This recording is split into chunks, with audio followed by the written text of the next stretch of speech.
On commence cette vidéo sur les frappes dévastatrices avec un extrait d'une partie que m'a fourni aimablement Paulon. Il est en division, il est en Colorado d'abord, et il est en division avec le commandant Falco, qui est sur son Myuku.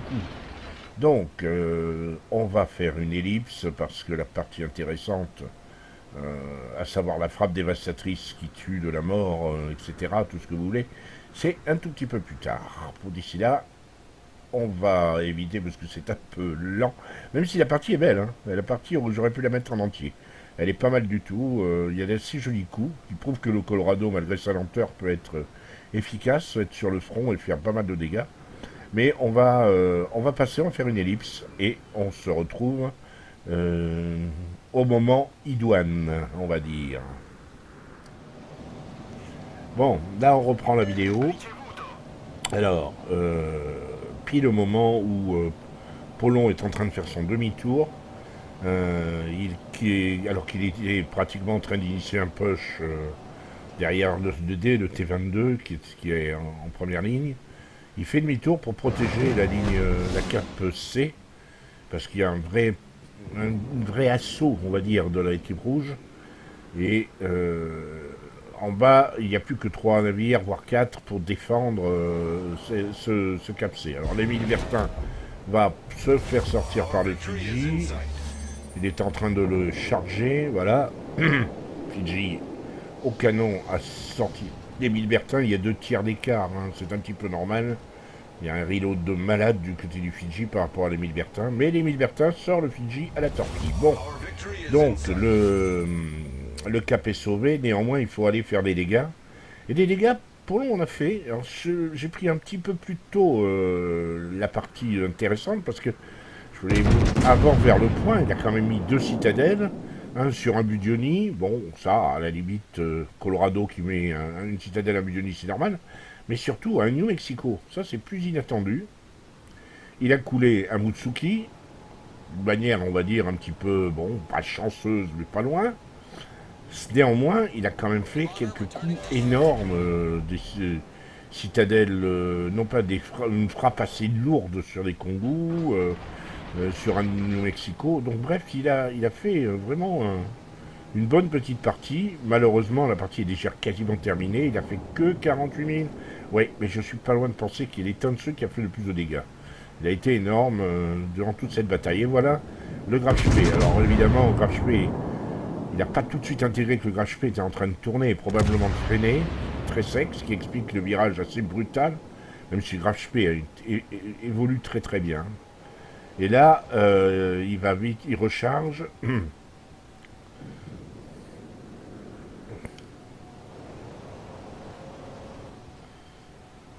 Voilà. Voyons ce qui va sortir. Je pense qu'il va piser le Graf Spee à nouveau. Attention. Là, c'est très groupé. 22 000 points de vie. Et ben voilà. 22 000 points de vie enlevés au Graf Spee avec une 3e citadelle. Voilà, qui est bien. On va dire, une partie est terminée, mais il a largement contribué. Avec 71 000, il a fait son taf. Bravo à lui. On passe à autre chose.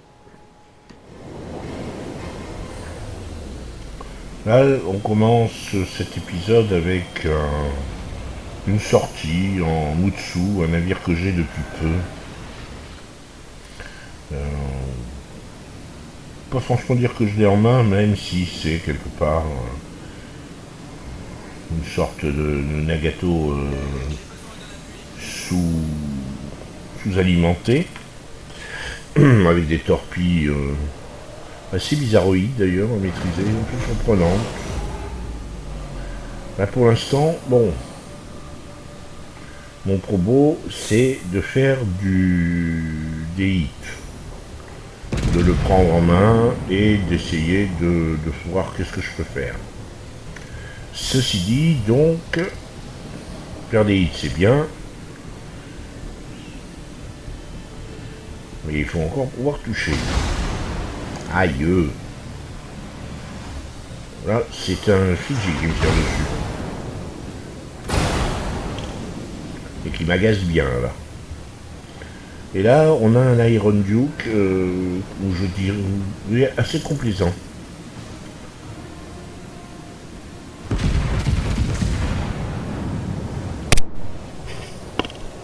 Pardon pour le bruit.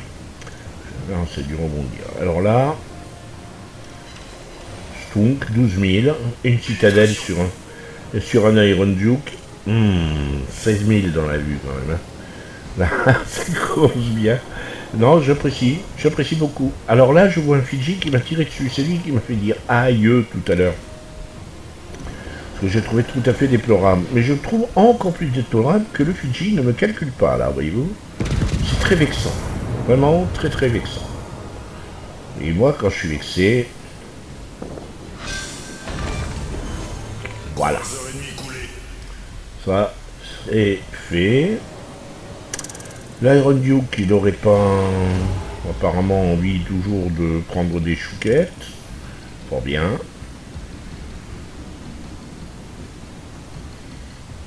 J'ai rien contre, mais... Ça s'appelle un tir de frustration. Il m'échappe. Ah. Bon, j'ai quand même réussi à lui en mettre quelques-unes, mais... j'ai pas réussi à le tuer. Donc, je finirai bien, mais non. A priori, voilà. Résultat, le grave HP, qui lui non plus ne me calcule pas. Ils sont vexants, qu'est-ce que j'ai en dessous? On peut savoir pourquoi vous ne me regardez même pas? Sérieusement? 21 000. Voilà, bon. Bon, bah c'est tout, hein.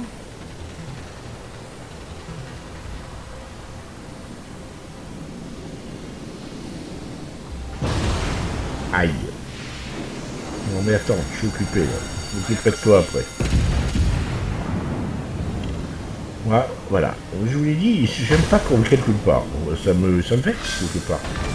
Donc forcément. On a détruit un croiseur ennemi. Voilà. On joue depuis 6 minutes, je suis déjà à 80 000.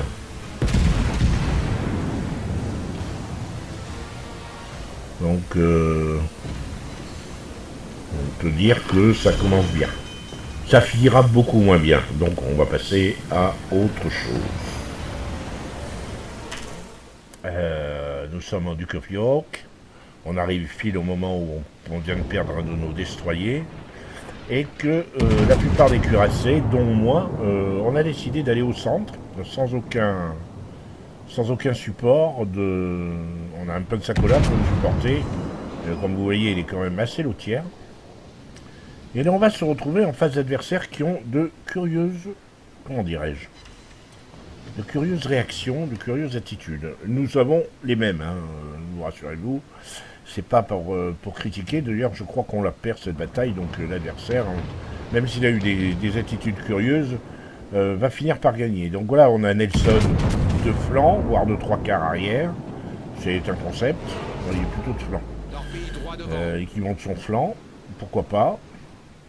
Il va à toute petite vitesse, bon là il tourne.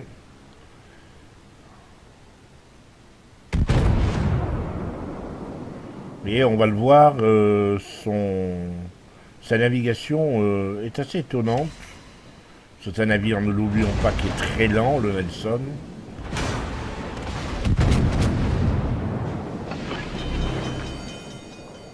Et là, on a un premier, le Kongu. Alors regardez bien, le Kongu est tout simplement en marche arrière. Je vais me remettre dessus, voilà. Par exemple, hein, au hasard. On va revenir sur le Nelson. Bon alors je suis en tête de ligne, donc curieusement, vous voyez, on a trois cuirassés qui rushent pour aller caper, sans support, sans aucun support, ni de croiseurs, ni de destroyers. Ceci dit, on a quand même perdu la moitié de nos destroyers. Hein. Et ça va donner lieu à une situation assez étonnante. Alors on a un Königsberg qui joue les comment dirais-je, il est là. bizarrement, ben voilà, il est là, il avance sa petite vitesse, il n'a pas peur. Hein. Faut reconnaître, moi, en Königsberg contre les tier 7, je jouerais pas comme ça, mais bon, il a peut-être raison. Hein. On va voir, l'avenir va nous le dire. Donc le Nelson est en train de faire demi-tour. Là, je tire sur le Kongu qui est en marche arrière, mais j'ai aussi bien pu tirer sur le Nelson, ça aurait été plus malin de ma part, de toute façon. Vous voyez, le Nelson est très étonnant.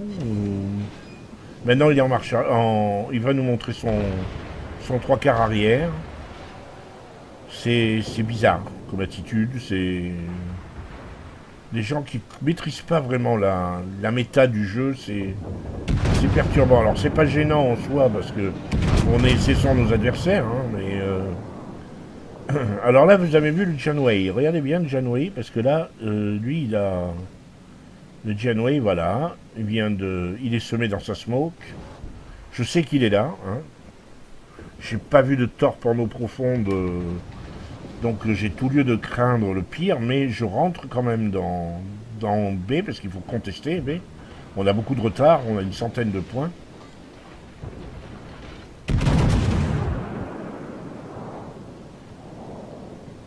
Donc il faut qu'on essaye de caper. Je suis repéré.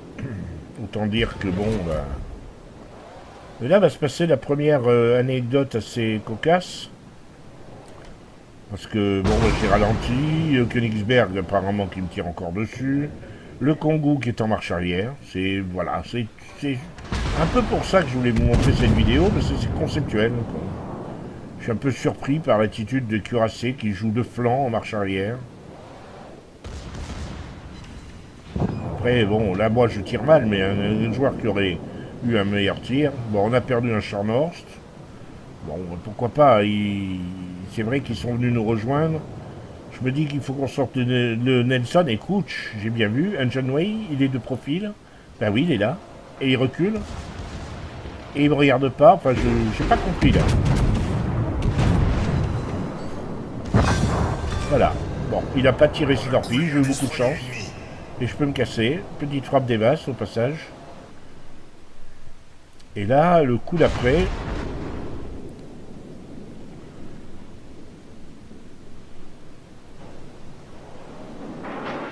le Königsberg qui est de flanc, qui remet ses machines en route.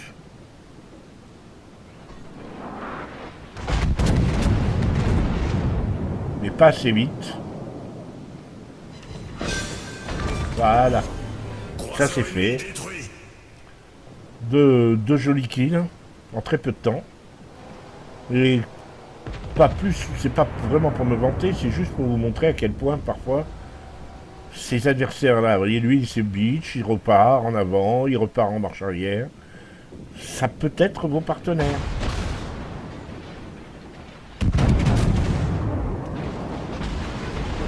Bon, là, moi, je prends un peu cher, donc je suis obligé de reculer.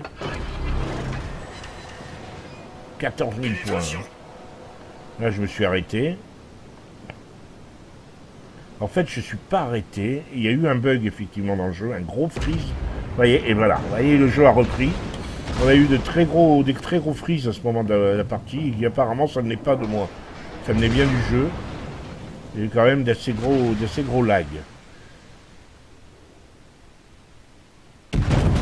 Et là, je me fais avoir moi-même, hein, parce que peut-être qu'il est en marche arrière. J'ai pas fait gaffe. Je suis parti du principe qu'il était en mouvement. Allez, on se quitte, on passe sur une autre bataille.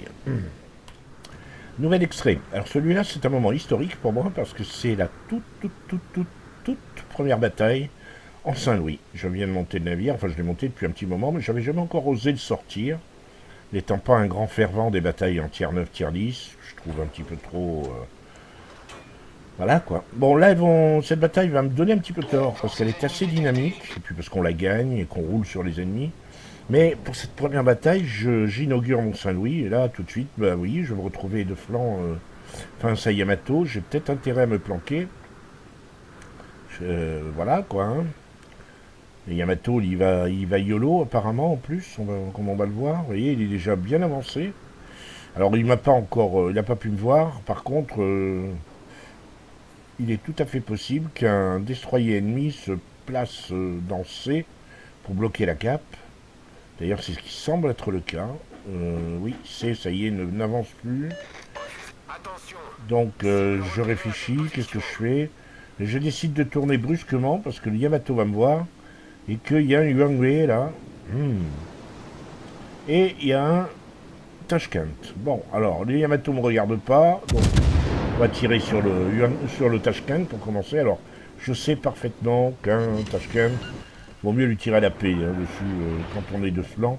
Mais là, bon, je me suis dit, il y avait peut-être moyen de faire quelque chose sur le Tashkent.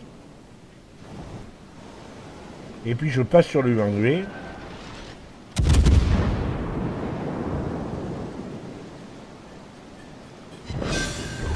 Voilà, 15 000 d'un coup. Ça fait plaisir. Bon, le Yamato n'a pas aimé du tout. Hein. Résultat, je vais commencer à me faire déboîter. Mais c'est le genre de frappe sur le Yuan.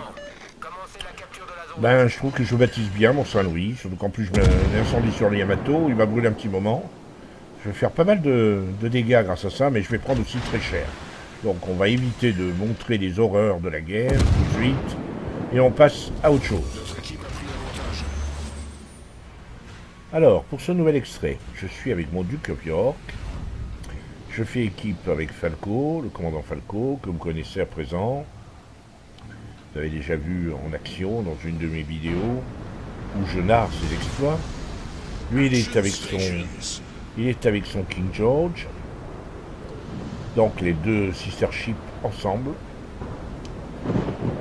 Et pour vous expliquer le principe, c'est que j'ai une mission spécifique à faire. Une mission pour l'instant que j'ai beaucoup de mal à mener à son terme d'ailleurs, pour l'instant. Il s'agit pour moi de tanker 600 ou 800 000 de dégâts potentiels, donc tanker 800 000 de dégâts, gagner la bataille et rester vivant. Il faut que ces trois conditions soient réunies. Jusque-là, j'ai réussi à tanker le quota demandé, et parfois même j'ai réussi à gagner en même temps, mais pas une seule fois j'ai fini vivant, ce qui est parfaitement désagréable. Donc là, je suis bien décidé à rester vivant, même si chercher à recevoir des dégâts et rester vivant, ça paraît quand même assez antinomique. Mais bon, on va voir. On va voir ce que ça va donner avec cette bataille. Vous vous doutez bien que si je la mets, c'est qu'elle a quelque chose de particulier. Et si vous avez regardé le titre de la vidéo, vous devez vous douter. Alors, ce n'est pas proprement parler des frappes dévastatrices, mais je vais collectionner quelques tirs assez sympathiques. Même si je ne vais pas battre des records en Duke of York, ça reste quand même une bataille que je trouve sympathique. Alors j'ai le camo, j'ai gagné le camo Grand Nord, vous voyez, on a l'impression que c'est un gros glaçon. Là en l'occurrence, avec ce camo là, je suis pas certain que j'attire pas plus l'œil qu'autre chose. Falco est juste derrière moi. Et là, je me dis, le Char Nord, il faut absolument que je fasse des dégâts. C'est tellement roleplay, cette bataille. Là, je regarde, j'attends avec intérêt. Strung, 11 400. C'est pas réellement une cita, mais dans l'esprit, c'en est une. On va faire une salve à 11 000 sur un Char Nord, quand on s'appelle le Duke of York. Quoi de plus normal. Et si vous vous demandez pourquoi c'est normal, je vous invite à regarder la vidéo sur le Char Nord que j'ai fait et la bataille du Cap Nord où j'explique la rencontre entre Duke of York et Char Nord. Donc là, le Char Nord, ça fait demi-tour, donc ça sert à rien de tirer dessus. Par contre, il y a un croiseur là. C'est un Laoba, il me semble. Voilà, hop, Laoba. Allez, on tourne, il faut redresser.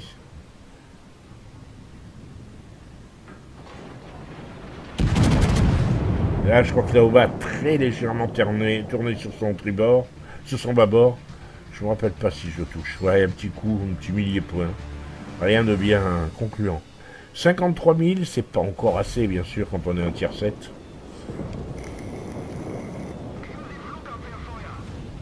Un Charnors a coulé de galante.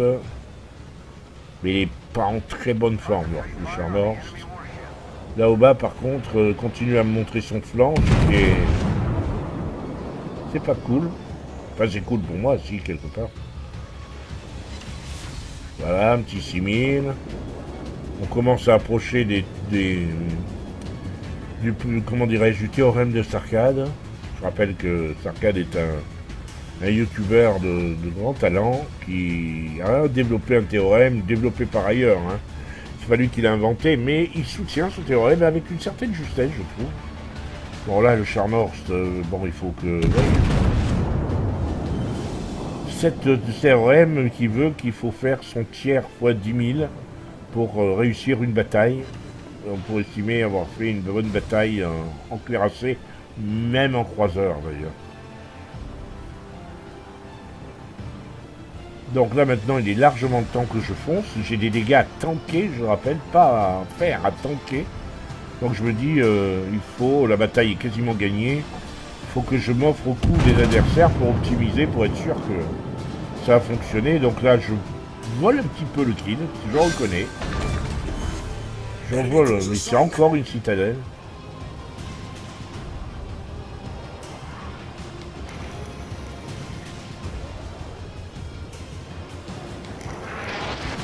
Et là, c'est bon. Ça, c'est des dégâts, ils me touchent pas, mais c'est des dégâts tankés, ça. Alors, le fuseau ou le Charnorst? Allez, le Charnorst. Faut le finir. Allez.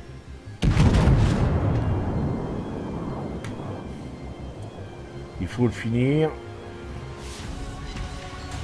Un petit 5000 supplémentaire.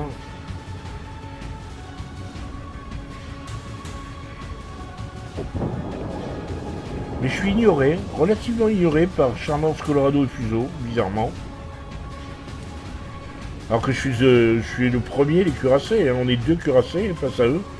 Ils s'occupent pas de moi. Alors...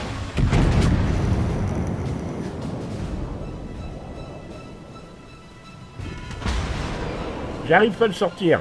Damned.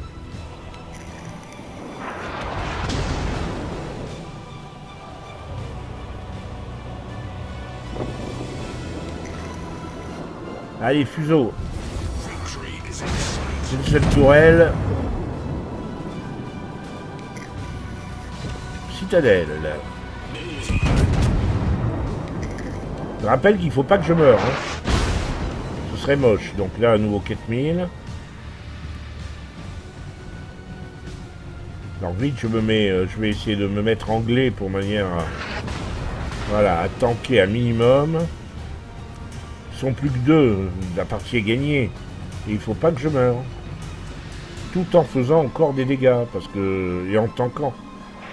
Ouais, j'attends. Je commet des grosses erreurs de se mettre broadside. Ouais, je l'ai tué, j'avais pas eu besoin de tous mes obus. La bataille est quasiment finie. Et le cap... Voilà, c'était la vidéo spéciale Frappe des Vastes et autres chouquettes.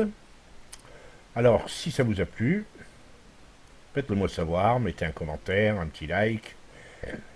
Et puis, on pourrait peut-être essayer de faire la même chose, qu'on pourrait appeler Frappe des Vastes et Suppositoire Diabolique. En gros, les suppositoires en question étant, vous l'avez bien compris, des torpilles. On essaiera de montrer une vidéo avec des frappes des vastes en torpilles. Ça peut être amusant. Enfin, j'espère. Ceci dit, je vous souhaite une bonne journée. Je vous dis à bientôt, si vous le voulez bien.